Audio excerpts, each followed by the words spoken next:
Welcome back to my film and TV channel. Hope you're all staying safe and well. I've got my old granddad's head on today because we're looking at an animation, and it is sort of aimed at a fairly young age as well. I can't see teenagers liking this, and I can see parents having an interesting time watching this, hopefully streaming. I wouldn't probably recommend going to the theatre to watch this one if it was available.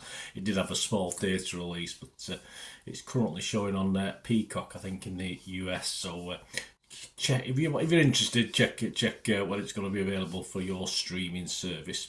We're going to have a look at something called Scarygirl. Please, if you're new to the channel, push that subscribe button, push the bell notifications.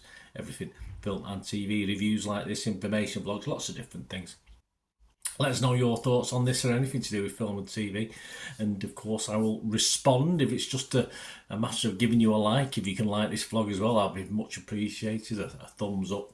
Or if it needs a verbal response, if it's just whatever comment it is, I always try and have a look and get back to you. So it'd be great to hear from you.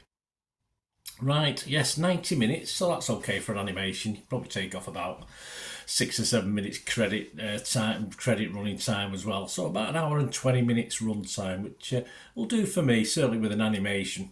And it's about Archie, an adopted 12-year-old girl, blind in one eye, oh bless, and with a tentacle-like arm. Yes, a bit of a what's the word? Not a half-breed, a mongrel. I don't know, a creation. Let's say she's Archie, called Archie actually. It's spelled Archie. So, she's classed. She's called Archie in the actual thing, but obviously it's spelled Arkie. I think in the synopsis of this.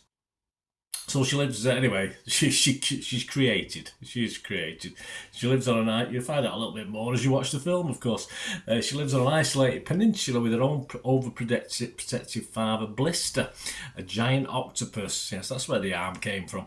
But when an explosion echoes through the trees and Blister goes missing, Archie enters the forest, taking the first step on an epic journey to the City of Light, where her dad is being held prisoner. Archie finds a ragtag collection of allies and foes who promise to help her on a quest, as Archie must also face the dark truth about her origins and realise that her true power lies in her imperfect but unique self. Yes, so there's a bit of a message in this, but it's no preaching in it, that's for sure. And I think this is based on some video games, yes, so you may be a fan of the video games. I've even seen hinted that there's been a TV series as well, but I couldn't find out much details on that one. But I think the first video actually appeared around about 2012, so as I'm recording this on the 18th of November 2023, obviously about 11 years ago. So yeah, you might know this character from that series of games. The voice cast, yes, well, it's Australian, so of course, as it's Australian, the voice cast includes Sam Neill. You can't have an Australian-based film without Sam Neill being in it. I mean, it's just par for the course. You've got Tim Minchin, Deborah Mailman, Anna Torv, Dylan Alcott, Mark Colesmith, and Rob Collins all voicing as well in this one, plus some others as well. And as I said, I think it's currently available on Peacock, but please check your streaming service. So this score, I've only got one score. I've got no critics, no real major critics that we use that I can quote, but we've got Internet Movie Database, which is obviously Joe Public, and it's coming up with 5.3 out of 10, so a little bit disappointing, yeah. Obviously, I did see the score before I watched it, but I thought, well, it looks nice. I watched the trailer. It's well animated. I like the colours. It was bright, so I thought I'd give it a go. But of course, I wasn't expecting too much. So what did we get? That's the thing. Obviously, that 5.3 out of 10 is based on just over 300 scores and reviews, so not a vast amount. So my thoughts. I mean, there is nothing particularly bad about this Aussie animation, but then again, there's not a lot that makes it stand out from any other animation, and certainly less quality. than some I've seen, so even this year, never mind it in the history of animation, which is a long time. I did like the colourfulness, it was very bright, the animation, but sadly a very simple plot that sort of is let down by a lack of quirky characters for me, which dooms this to probably below averageness as far as subtle and funny animations go. Scarygirl herself is an interesting character.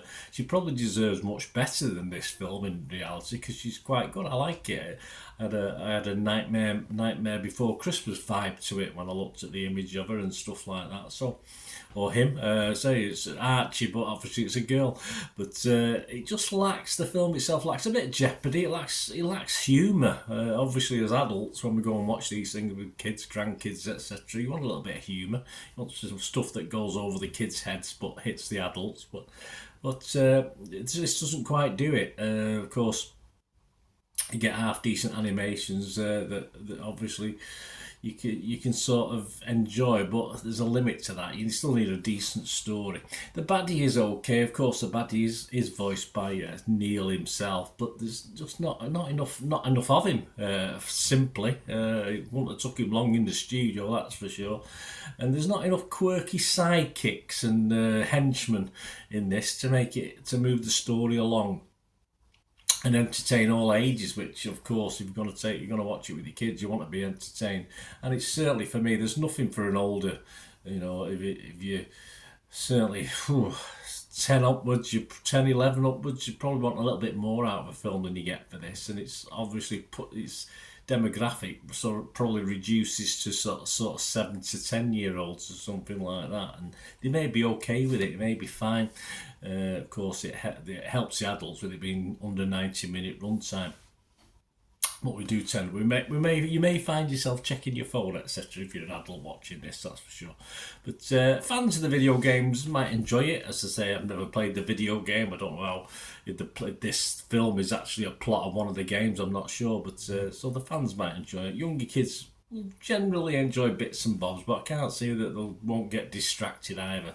So if you're watching it at home on a stream, and it might be something they pick up and watch for a bit and do something else and come back and watch again, watch a bit more. So it's just one of those films that's quite easily forgotten, certainly from an adult point of view. But kids, it might sort of catch. I think the character Scarygirl is certainly you can make money out of that. You can make money out of her, but unfortunately not particularly the story we get. That's the only problem with this. So excuse me, my scores excuse me, my scores on this, I'll need a drink. My scores on this, I would have to be rotten. On Rotten Tomatoes, I have to be rotten.